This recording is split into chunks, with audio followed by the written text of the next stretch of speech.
the heart of what we're doing in Peak Moment shows is for folks like John and his family, by showing him other families that are asking that question, and I've already made some steps in that direction.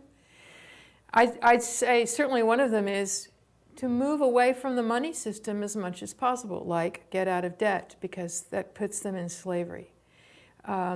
They may want, if they have the land or a space to do it, grow food or work with people who are growing food or share with people who are doing so. If they can't or can do it only in a limited way, support their local growers. This is Peak Moment. We are living at a peak of human innovation, information, wealth, and health. But we're also at a peak of population and consumption, with rising temperatures and declining resources fueled by cheap oil and gas.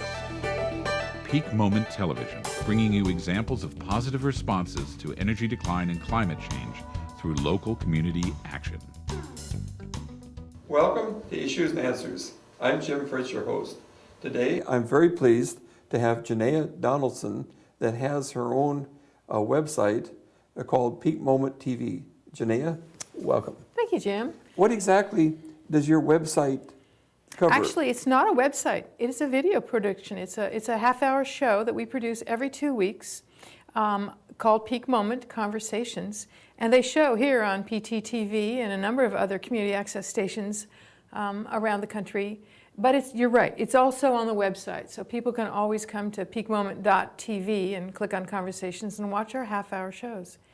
What they're about, prompted by our concerns about peak oil in 2005 and realizing that the end of cheap oil would change everything in our way of life, and feeling that we sure aren't ready for that to happen in any short order, we wanted to do shows. We started Peak Moment so that we could do shows about what people who are aware of it or thinking ahead are doing, so that we can have local sustainability, local resilience to meet those kinds of challenges.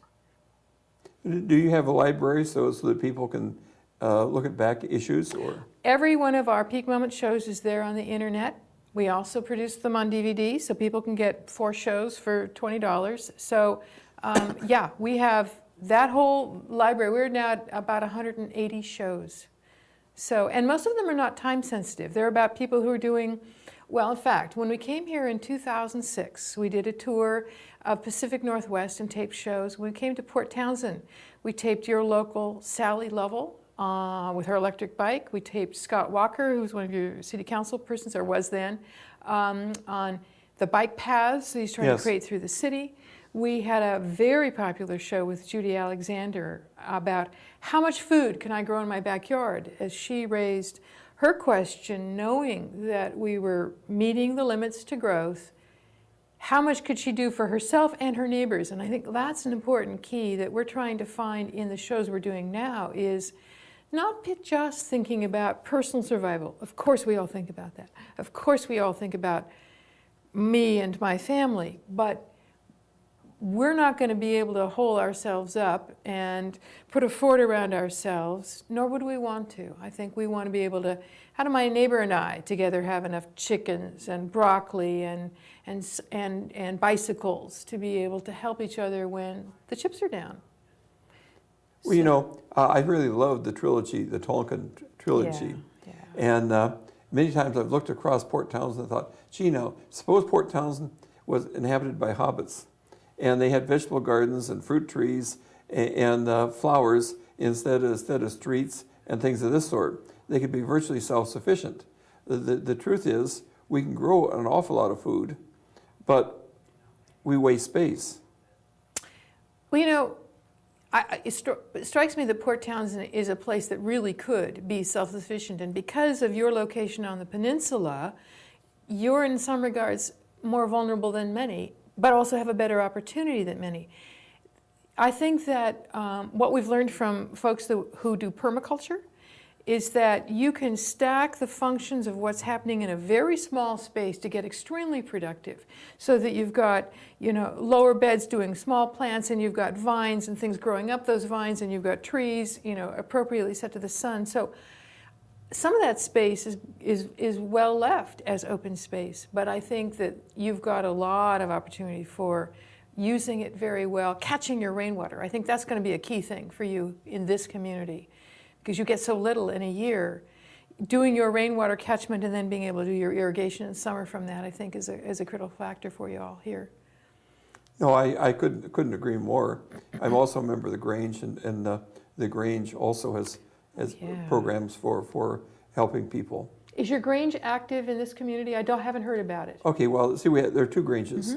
There's Quimper Grange, which is inside the city limits of Port Townsend, and the Chimacum Grange. Both are active, but both are different. The Chimacum Grange deals more with agriculture and farming and things of this sort. And the Quimper Grange, I'm not quite sure. They have a lot of square dances and things of this sort. You know, the Grange was started, over 100 years ago, and was a really important gathering place for that kind of education. Yes. And I think that it kind of has waned, as many organizations have, as we have turned into a consumerist culture in my lifetime and moved away from those mutual assistance sort of organizations.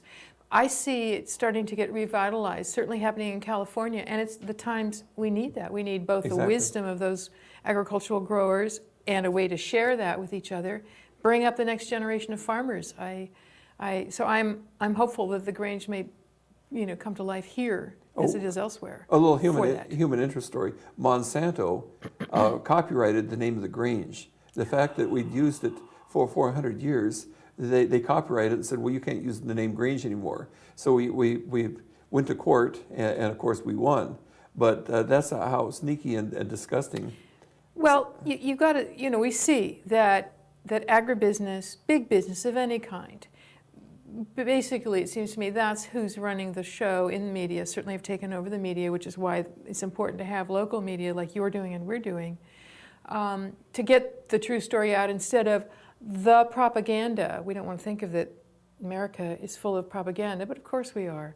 So the corporate messages are part of what's in the way of are not being able to really see what's going on in the world. Now, what can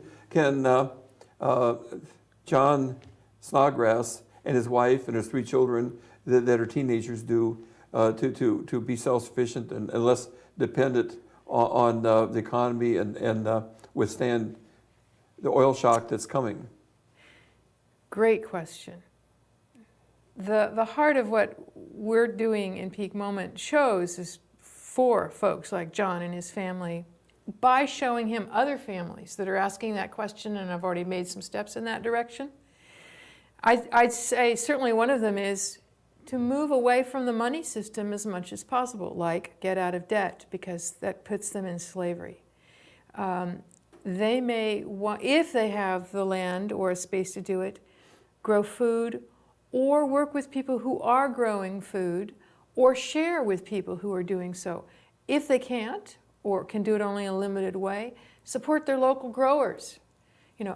Where I live in a wild, a forest, it's not really good growing place. The bobcat and the bear would take it before we got to it, likely. But what we do is we get our food from the local farmers and the local egg person and the local cow share, so we get raw milk.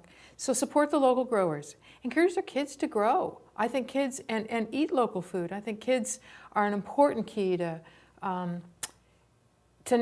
finding out that food doesn't come from the grocery market, or not ultimately, and getting them engaged in doing that. So out of debt, support your local farmers or grow when you can. And I think the one that's going to be trickiest for Americans is how do we get ourselves weaned from always using our private automobiles? So depending on where someone lives, the bike or a car share, so you share a vehicle with other people, fewer trips, don't buy the big gas guzzlers. Or if you have one, just go fewer miles, because actually it's going to cost you less over time if you're just using it less. In Europe, the average family car gets 46 miles per gallon. In Japan, the average car gets 46 miles per gallon. We get 22?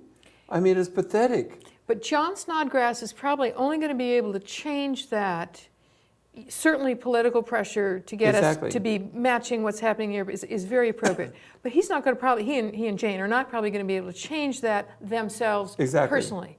But if Jane is always in the car with the kids or John or her neighbor, they're getting 80 person gallons per mile. Suddenly they've doubled their mileage. True. That's, what we don't think about is, our first response in a consumer-based culture is, what can I buy that will be more, cost-effective? What can I buy? Solar panels for my roof.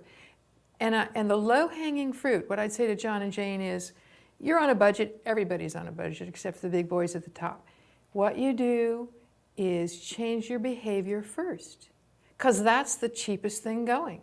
If you make sure that you've got compact fluorescents in your house, when you've got some extra money saved up and can get some extra insulation if need be, those compact fluorescents are your low-hanging fruit.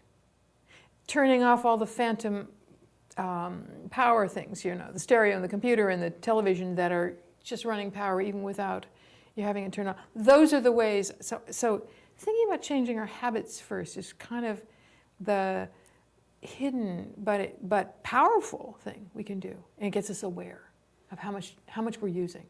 But not only that, gardening is a wonderful place for teaching children not only about gardening, but about biology, zoology, where everything comes from.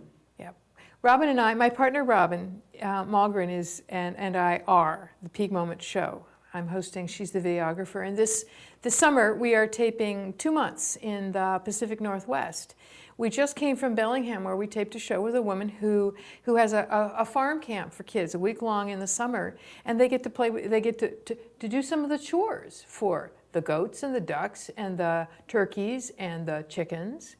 They're growing. They planted the little plants. So we saw the carrots they're harvesting.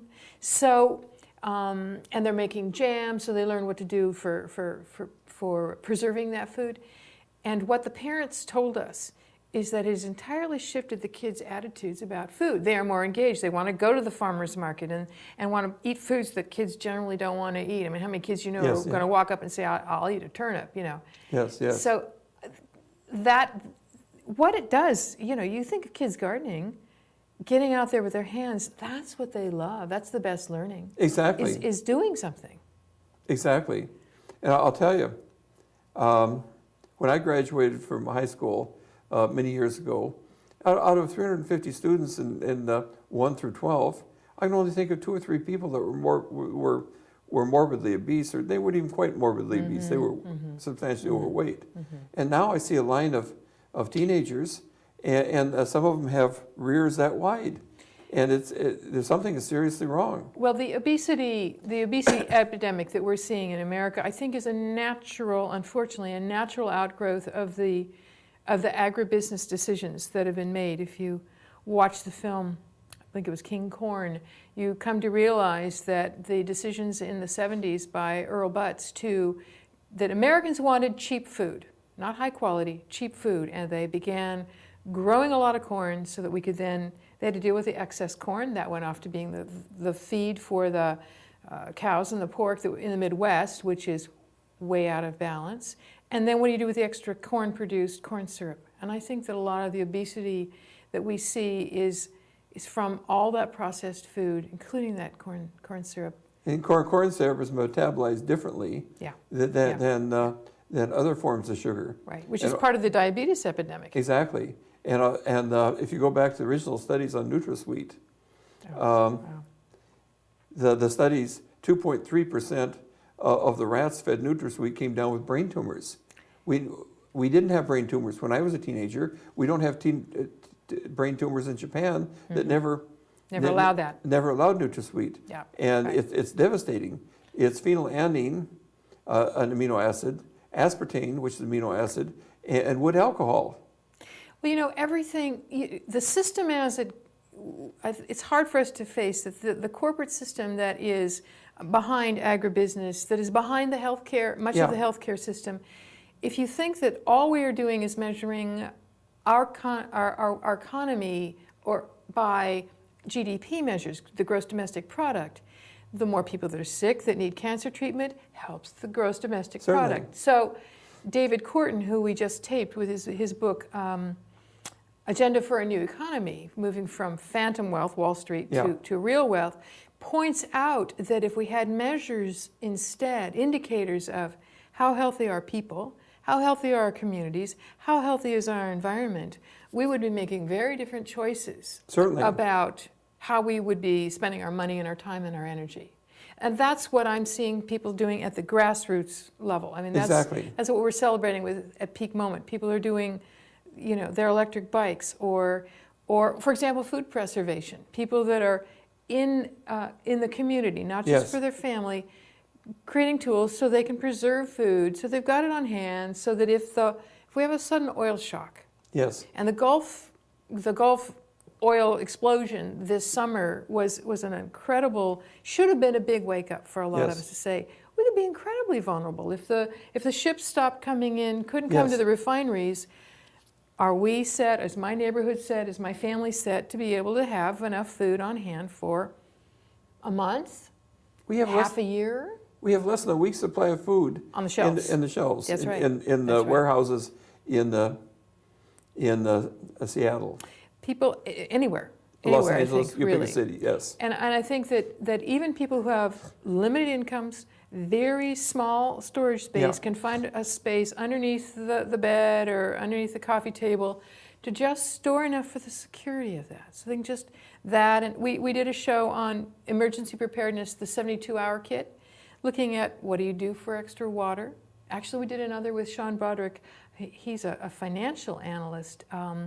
And has written a book about surviving challenging time, having your family prepared. Yes. And having a water filter, so if you have to filter water out of your toilet tank, you've got it. And so how do you deal with hygiene? And what he came to the conclusion with is, these are all the measures you can do for yourself and your family, but the best bet is to be with your neighbors and know what each neighbor is capable of doing, so you can pitch in together. Yes. Yeah. So, boy, do we live in interesting times. But this is true. That's an old Chinese curse. May you live in interesting times. I think we're there. Well, no argument. There are so many catastrophes that could happen. The Gulf could blow up at any time, especially with Iran and Israel, both of them thinking that they're God's chosen people. One backtracking just a shade, they were interviewing a psychiatrist on television, retired, and he said when he started out, one child in 10,000 had autism. That when he was taking doing his time for to become a psychiatrist, one of the psychiatrists called him in and said, "There's a child here with autism. You may never in your entire career see another child with autism. I want you to see him." Now that was when he was doing his residency. Now 1 out of every 150 have autism of one form. At that time, it was 1 out of 10,000.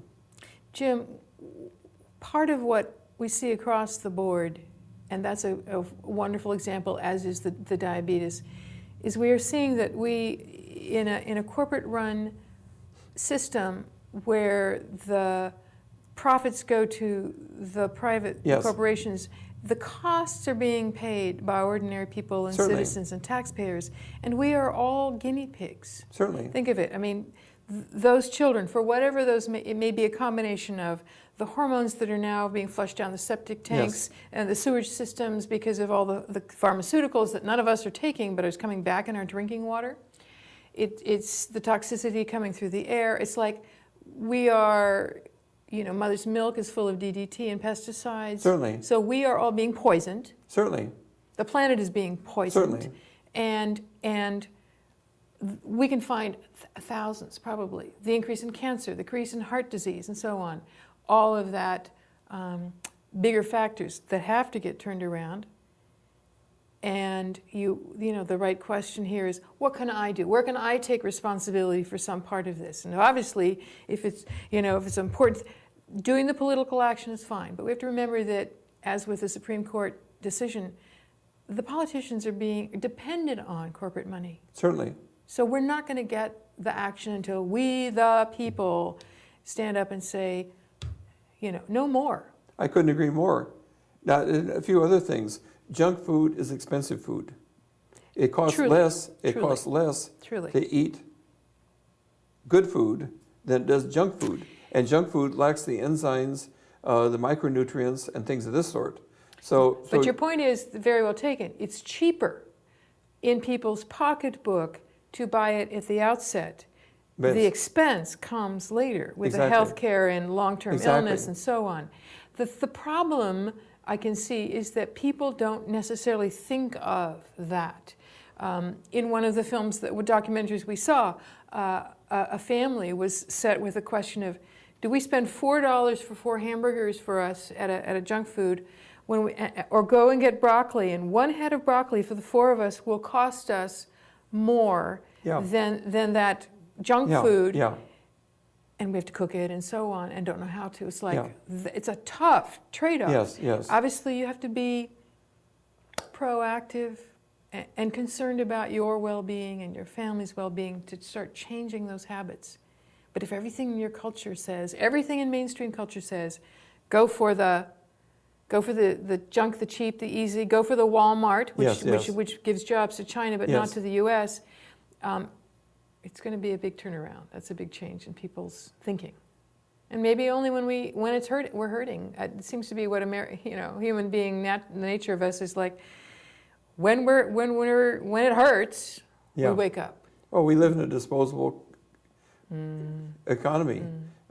Junk food, disposable people, disposable cars. Instead of buying tools that'll last a lifetime, so what? They're cheap. The problem is that would be premised on a disposable planet, and we're acting as if it is a disposable planet. And it's not, as we said earlier, we're using up something like 3 to 4 times as much as the Earth can replenish each year. Yes.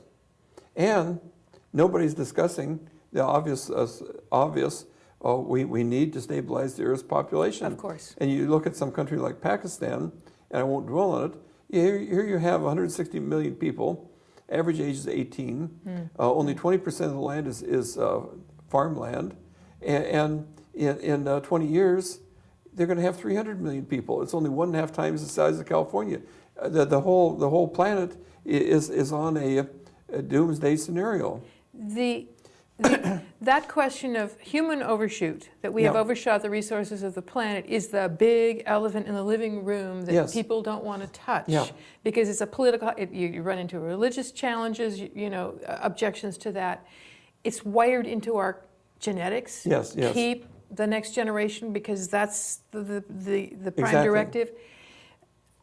Facing that one, but I want to say it's not just population. It's population and consumption. If every American child is consuming 30 to 40 times what those Pakistani children are, then we have to account for that too. And I probably can't change what's happening with Pakistani traditions for childbearing, because they know that those children are going to be their insurance, their old age insurance. I understand. What I can affect is my consumption and maybe others' consumption here in our countries.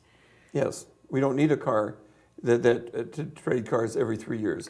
In France, you trade cars every 15 or 20 years. Robin and I are working on our 25-year-old car. Yeah, still going. Yeah, I've got a 25-year-old Isuzu diesel pickup. I drove from here down to Portland and back on 10 gallons of fuel, and I got 39.5 miles per gallon. The technology's been there, but you can't drive a 6,000 or 7,000 pound vehicle and get decent gas mileage. It would take great courage for an Obama to be able to say, folks, peak oil is here. We already have run out of the cheap oil. We got to change our habits. We'll start to do it.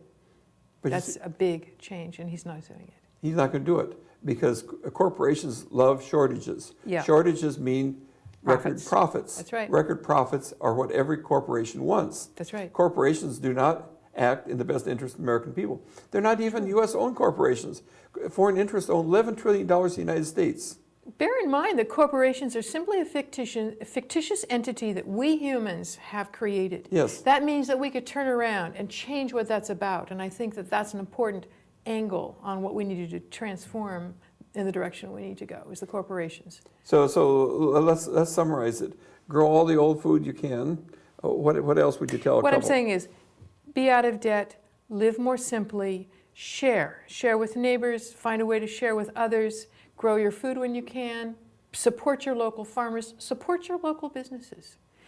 And I want to let people know how they can see some of the shows that we have produced. It's on www.peakmoment.tv, as in television, peakmoment.tv. And on there you'll find the conversations, the videos. They're free, the half-hour free videos. They're shown here on PT and I have a journal on there, a blog, where I'm writing about the folks that we're taping. We have a monthly newsletter so that people can sign up for free and kind of keep with the background news. And there's some DVDs too as well. Excellent. Well, we're down to about 2 minutes. You have any last thoughts? Comments? Yeah, I do. I want folks to know that there is a small groundswell, and it's growing, of people who are working towards this kind of self-sufficiency and local strength, local reliance.